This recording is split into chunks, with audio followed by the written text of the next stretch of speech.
नमस्कार सभी को।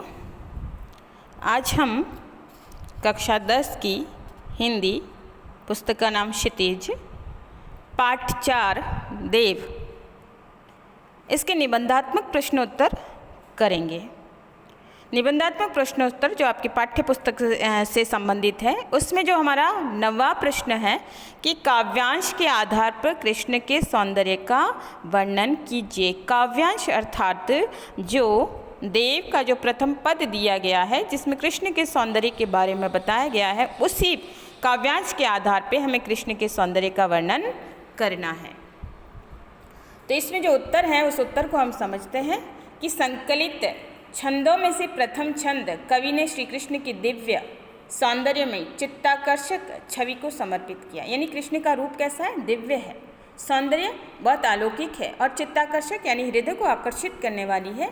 आभूषणों और वस्त्रों ने उनके सौंदर्य को और अधिक आकर्षक बना दिया। अर्थात कृष्ण सुंदर तो है ही, दिव्य भी है और मन को मोह लेने वाले हैं। चित्ताकर्षक यानी किसी के भी हृदय को आसानी से आकर्षित करने वाले हैं। तो वो इतने रूपवान हैं और ऊपर से उन्होंने सुंदर सुंदर वस्त्र और आभूषण भी धारण कर रखे हैं। तो ऐसे में उनके रूप में कह सकते हैं, उनके सौंदर्य में चार चांद लग गए हैं या वो अत्यंत रूपवान दिखाई दे रहे हैं। उनके पैरों में सुंदर नुपुर बज रहे हैं। अब कृष्ण बाल है, छोटे रूप में है, या कह सकते हैं बालक है। बालक कृष्ण, उन्होंने अपने पाँवों में घुंघरू पहन रखे हैं, पायल पहन रखी है और जब वो चलते हैं तो उन घुंघरुओं की मधुर आवाज़ आती है। कटी में पहनी हुई करधनी के घुंघरू मधुर ध्वनि से कानों में अमृत घोल रहे हैं। ऊपर से उन्होंने कमरबंद भी पहन रखा है कमर के अंदर, और जब वो चलते हैं तो घुंघरू और पाँव के घुंघरू और करधनी के घुंघरू की मधुर ध्वनि है वो कानों में सुनाई दे रही है। कृष्ण के श्याम वर्ण शरीर पर पीताम्बर बहुत ही सुशोभित हो रहा है। हमेशा जो श्याम वर्ण का शरीर होता है या जिसमें रंग थोड़ा सा सांवला होता है, ऊपर से उसके ऊपर अगर पीले वस्त्र पहना दिए जाए तो वो अत्यंत शोभा बढ़ाने वाले हो जाते हैं, सुंदर हो जाते हैं। तो ऐसे में कृष्ण के साथ भी ऐसा ही हो रहा है कि कृष्ण रूपवान है, श्याम वर्ण है और ऊपर से उन्होंने पीला वस्त्र पीताम्बर धारण कर रखा है, तो वो और ज़्यादा उनकी शोभा को बढ़ा रहा है। वक्ष स्तर पर उन्होंने वन फूलों की माला धारण कर रखी, अर्थात वैजयंती माला या पंच फूलों की माला या जंगल के जो फूल है उसकी माला को, फूलों की माला को उन्होंने धारण कर रखा है। उनके सिर पर मुकुट सजा हुआ है। उनके बड़े बड़े नेत्र अपनी चंचलता से मन को मुग्ध कर रहे हैं। छोटे बालक है, ऊपर से चंचल नेत्र हैं उनके और वो किसी को भी सहज आकर्षित कर रहे हैं। उनकी जादू भरी मंद मंद मुस्कान उनके मुख रूपी चंद्रमा से छिटक रही चांदनी के समान लग रहे हैं। यानी उनका मुख है वो चंद्रमा के समान लग रहा है और जब वो मुस्कुराते हैं चलते चलते या जब वो सहज मुस्कान बिखेरते हैं तो ऐसा लग रहा है जैसे चंद्रमा अपनी चांदनी को बिखेर रहा है। यदि जगत को एक भवन या मंदिर मान लिया जाए तो श्री कृष्ण का परम सौंदर्य स्वरूप उसमें जलते एक उज्जवल दीपक के समान है, जो उसे दिव्य सौंदर्य से प्रकाशित कर रहा है। अर्थात ब्रजभूमि में जो कृष्ण का बाल रूप है, जो सौंदर्य है वो चारों तरफ है, वो ब्रजभूमि को प्रकाशित कर रहा है, अर्थात संपूर्ण विश्व को आलोकित कर रहा है। अब हमारा अगला प्रश्न है 10वां। पठितांश के आधार पर देव की काव्यगत विशेषताओं का वर्णन कीजिए या विशेषताओं पर प्रकाश डालिए। तो उसका उत्तर हम समझते हैं देव, कवि देव। ठीक है, देव ने अपनी कविताओं में किस प्रकार से विभिन्न तरीकों का उपयोग किया है, भाव पक्ष और कला पक्ष उनका कैसा है, तो उस चीज़ को हम समझते हैं कि कवि देव की कविता के कला पक्ष और भाव पक्ष दोनों ही समृद्ध है। समृद्ध यानी दोनों ही पक्षों में उन्होंने अपना, कह सकते हैं कि पूरी तरह से उन्होंने उसे निभाने का या अपने कर्म को निर्वाह करने का प्रयास उन्होंने किया है।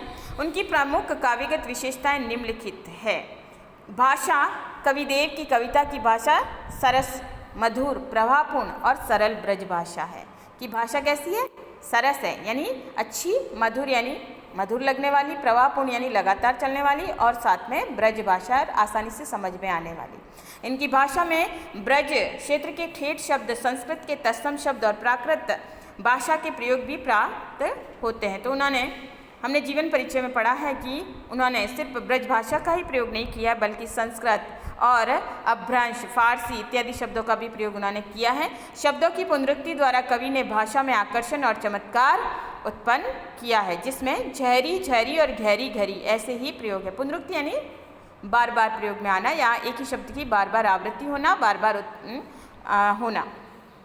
तो झैरी झैरी और घैरी घैरी ऐसे प्रयोग हैं या ऐसे शब्द हैं जिसमें पुनरुक्ति प्रकाश अलंकार हम कह सकते हैं, पुनरुक्ति प्रकाश अलंकार। तो इस प्रकार से उन्होंने इसका वर्णन किया है। अब है काव्य शैली। अब उनकी शैली कैसी है, कविता उसकी शैली में लिखते हैं तो कवि ने मुक्तक शैली में ही अधिकांश काव्य रचना की है। देव ने रीतिकालीन अलंकारिक और चमत्कारपूर्ण शैली को भी अपनाया है। शब्द चित्रों के अंकन में देव परम कुशल हैं।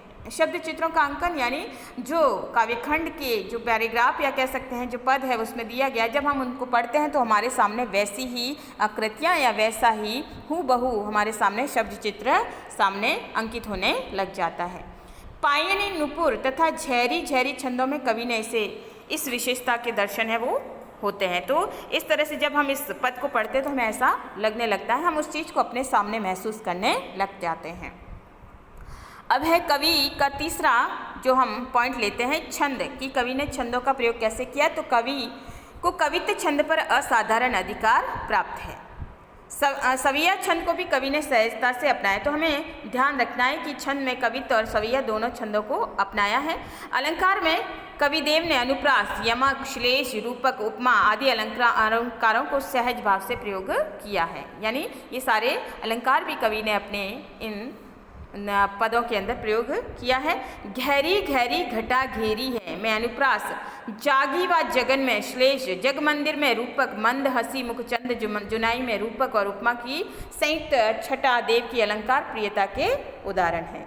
अब है रस कि देव ने रस कौन सा रस लिया है। तो देव प्रधानतः श्रृंगार रस के कवि है। अब श्रृंगार जिसमें सौंदर्य का वर्णन होता है, मन में प्रेम वगैरह का वर्णन होता है। तो श्रृंगार रस के संयोग और वियोग दोनों पक्षों की मार्मिक उपस्थिति देव की कविता में देखी जा सकती है। तो दोनों का ही वर्णन किया कि जहाँ एक तरफ अगर हम धार में धाय दसी देखते हैं तो उसमें क्या है, मोहक छवि श्रृंगारित का संयोग श्रृंगार है। और दूसरा अगर हम देखते हैं झैरी झैरी झिनी झिनी बूंद वाला, तो उसमें हमें गोपी का विरह दिखाई देता है। अंत में गोपी जब जागती है तो वो दुख से भर जाती है। तो ऐसे में एक तरफ संयोग श्रृंगार है तो दूसरी तरफ वियोग भी उन्होंने बताया है। पाठ्यपुस्तक में संकलित छंदों में द्वितीय छंद धार में धाय और संयोग श्रृंगार और झैरी झैरी में छंद में वियोग श्रृंगार की हृदय स्पर्शी शब्द चित्र भी अंकित हुए हैं। अब उनकी भावनाएं कैसी है, भाव विभूति कि हृदयगत भावनाओं को सटीक शब्दावली द्वारा पाठकों को अनुभव कराने में देव अत्यंत कुशल है। यानी जब देव के पदों को हम पढ़ते हैं, देव के जो इन रचनाओं को हम पढ़ते हैं तो हमारे सामने हमारी हृदय की भावनाएं या देव ने जो अपने हृदय की भावना है वैसे के वैसे उन्होंने डाला है और हम उसे आसानी से समझ पाते हैं। तो धार में धाय दसी छंद में नायिका की नायक के प्रति प्रीति का कवि ने बड़ी सहजता से अनुभव कराया कि नायिका, आप सही करिए शब्द को, नायिकी है तो नायिका कर दीजिए। नायिका की नायक के प्रति प्रीति का कवि ने बड़ी सहजता से, प्रीति यानी प्रेम, नेत्रों की व्यवस्था ने नायिका की प्रेम व्यवस्था ही साकार हो रही है। इसी प्रकार झैरी झैरी में छंद में नायिका बेचारी स्वप्न में भी अपने प्रिय के मिलन सुख से वंचित रह जाती है और पाठकों के मन में अपने प्रति सहानुभूति जगाने में सफल रही है। तो इस प्रकार देव की कविता में वे सभी अपेक्षित विशेषताएं विद्यमान हैं जो काव्य प्रेमियों को काव्य रस का आनंद प्रदान करती है। तो ये होता है, हम समझ सकते हैं कि देव की काव्यगत विशेषताएं, तो ये आपको करना है। ये महत्वपूर्ण प्रश्न है तो इसे आपको याद भी करना है और इसको इम्पोर्टेंट लिख के इसके ऊपर टिक भी करना है। अब हम देखते हैं व्याख्याएं, जो आपका 11 नंबर का प्रश्न है कि निम्नलिखित पंक्तियों की सप्रसंग व्याख्या कीजिए। तो यहाँ पे जो पहली व्याख्या है, पायनी नुपुर मझु बजे कटी किंकिनी में धुनी की मधुराई से जय जग मंदिर दीपक सुंदर श्री ब्रजदूला देव समाई। तो इस व्याख्या में प्रश्न नहीं दिया गया है तो प्रश्न आप पुस्तक से लिखेंगे। अब इस व्याख्या को हम कैसे करना है वो समझेंगे। पहले इसका संदर्भ और प्रसंग लिखेंगे और फिर इसकी व्याख्या और फिर विशेष। तो पहली व्याख्या हम देखते हैं, संदर्भ और प्रसंग। संदर्भ और प्रसंग क्या है, देखो, प्रस्तुत छंद या छंद की जगह आप अपनी काव्य पंक्तियाँ लिख सकते हैं या पाठ्य पुस्तक से ली गई पंक्तियाँ हैं या जो भी आप अपनी हिसाब से डाल सकते हैं। प्रस्तुत छंद हमारी पाठ्य पुस्तक में संकलित कविदेव के छंदों से लिया गया। इस छंद में श्री कृष्ण के दूल्हे की भांति सजे धजे सुंदर रूप का शब्द चित्र प्रस्तुत कर रहा है। तो यहाँ पे आप सीधा भी लिख सकते हैं कि प्रस्तुत काव्य पंक्तियाँ हमारी पुस्तक के पाठ संख्या 4 से ली गई है, जिसके कवि देव है और देव है वो श्री कृष्ण के बाल रूप का सुंदर वर्णन है वो कर रहे हैं। तो ये अपने हिसाब से आप लिख सकते हैं, अन्यथा ये शब्द ये लिखिएगा, ठीक है। अब हम व्याख्या समझते हैं कि कवि देव कहते हैं, जिनके चरणों में सुंदर नुपुर बज रहे हैं, नुपुर यानी घुंघरू, जिनकी कमर में पहनी हुई कौंधनी यानी कमरबंद या जो है कमर के ऊपर पहने जाने वाला आभूषण, कौंधनी का मधुर शब्द हो रहा है, जिनके सांवले शरीर पर पीतांबर शोभा पा रहा है, पीतांबर यानी पीला वस्त्र, तथा कंठ में वन फूलों की सुहावनी माला पड़ी हुई है अर्थात वैजयंती माला, जिनके मस्तक पर मोर मुकुट सुशोभित हैं, जिनके नेत्र बड़े चंचल और जिनकी मंद हंसी मुखरूपी चंद्रमा की चांदनी जैसी प्रतीत हो रही है। ऐसे श्री कृष्ण जगत रूपी भव्य भवन को अपने दिव्य सौंदर्य से दीपक के समान प्रकाशित कर रहे हैं। उनकी सदा जय हो, कवि जय जयकार कर रहा है। ब्रजभूमि के दूल्हा जैसे वस्त्राभूषणों से सजे धजे श्री कृष्ण सदा सबके सहायक हो, सब पर उनकी कृपा बनी रहे। तो ऐसे कवि ने इसकी व्याख्या की है और अब हम इसका विशेष समझेंगे। हर प्रश्न में आपको विशेष लिखना है, अगर व्याख्या करते हैं तो इसके अलग से आपके अंक मिलते हैं। तो विशेष में ब्रजभाषा का सरस परिमार्जित प्रभावपूर्ण गेय स्वरूप प्रस्तुत हुआ है। गेय अर्थात इसे गाया जा सकता है, ठीक है। दूसरा है श्री कृष्ण के दूल्हे जैसे वस्त्राभूषणों से सुसज्जित सुंदर स्वरूप का शब्द चित्र साकार किया गया है, अर्थात श्री कृष्ण का जो रूप सौंदर्य बनाकर उनके बाल रूप का जो वर्णन किया है कवि ने, तो ऐसा लगता है शब्द चित्र हमारे सामने आ जाता है। तीसरा है कटि किंकिनी पटपीत हिय हुलसे में अनुप्रास अलंकार है, मंदहसी मुख चंद जुनाई में उपमा और मुख चंद में रूपक अलंकार का प्रयोग है वो कवि ने किया है। जग मंदिर दीपक में कवि की नई कल्पना का परिचय मिल रहा है कि विश्व को उसने एक मंदिर के समान बताया है, जिसे ईश्वर या कृष्ण रूपी सुंदर दिव्य शक्ति है वो जब सबको आलोकित कर रही है। यहाँ पे हम ब्रज की कल्पना को भी ले सकते हैं कि ब्रजभूमि में श्री कृष्ण दूल्हे के रूप में संपूर्ण ब्रजभूमि को प्रकाशित कर रहे हैं। फिर हमारी अगली व्याख्या, जिसमें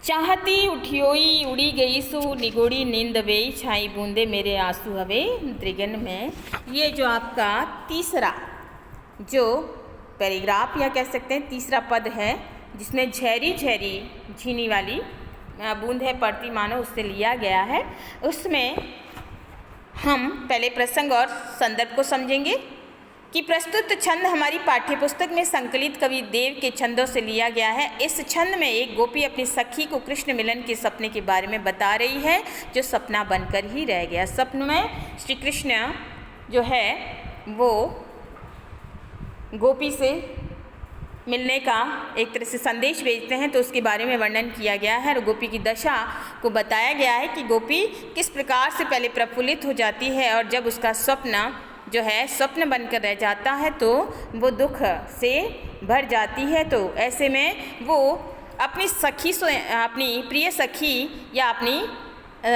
जो है सहेली से अपनी बात कह रही है कि कोई गोपी अपनी अंतरंग यानी बहुत ज़्यादा गहरी मित्र सखी को अपने सपने के बारे में बताती हुई कहती है कि सखी, रात को मैंने देखा कि वर्षा ऋतु है, झकोरों के साथ नन्ही नन्ही बूंदें बरस रही हैं और आकाश में घुमड़ घुमड़ कर काली घटाएं घिर रही हैं। ऐसे सुहावने दृश्य के बीच मेरे परम प्रिय कृष्ण ने आकर मुझसे कहा, चलो आज झूला झूलने चलते हैं। ये सुनकर मैं फूली नहीं समाई, यानी मैं प्रसन्नचित हो गई, मैं आनंद से भर गई। कृष्ण का ये प्रस्ताव सुनकर मैं भाव विभोर हो गई। मैं उनके साथ चलने को उठ ही रही थी कि मेरी अभागी नींद ही खुल गई। उस जाग जाने से मेरे भाग्य को ही सुला दिया, मैं अभागी बन गई। यहाँ गोपी अपने आप को कोस रही है क्योंकि उसका प्रियतम से मिलन नहीं हो पाया, श्री कृष्ण से मिलन नहीं हो पाया, उससे पहले ही उसका स्वप्न है वो टूट गया। आंखें खोलकर जैसे ही मैंने देखा तो वहाँ न कहीं बादल थे न प्रिय कृष्ण।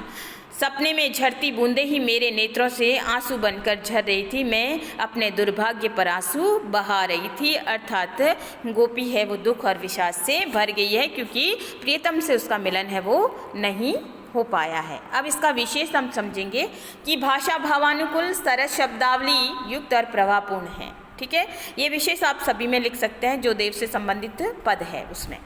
फिर भावात्मक शैली में कवि ने हृदय को छू लेने वाले शब्द चित्र अंकित किए हैं, यानी भावनाओं को सहज बताया है कि किस प्रकार से प्रियतम के नहीं मिलने से जो नायिका है वो दुखी हो जाती है।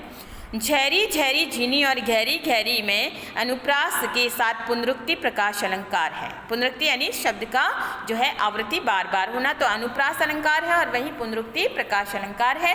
गहरी गहरी घटा होरी में भी अनुप्रास है। उड़ी गई सो निगूढ़ी नींद में मानवीकरण है। सोए गए भाग और मेरे जागी व जगन में विरोधाभास अलंकार है। फूली न समानी, चौथा बिंदु आपका फूली न समानी में हो मगन में मुहावरे के प्रयोग से भाव प्रकाशन को बल मिल रहा है कि फूला न समाना अर्थात फूली न समानी, आनंद से भर जाना, आनंद अतिरेक हो जाना, हो मगन में मन ही मन प्रसन्न हो जाना, मुहावरों के प्रयोग इसमें भी किए गए हैं। तो इस प्रकार आपके ये निबंधात्मक प्रश्न समाप्त हुए। आपको ये सब अपने पाठ्य पुस्तक से संबंधित जो आपने अपनी नोटबुक बनाई है उसमें ये सारे प्रश्न करने हैं।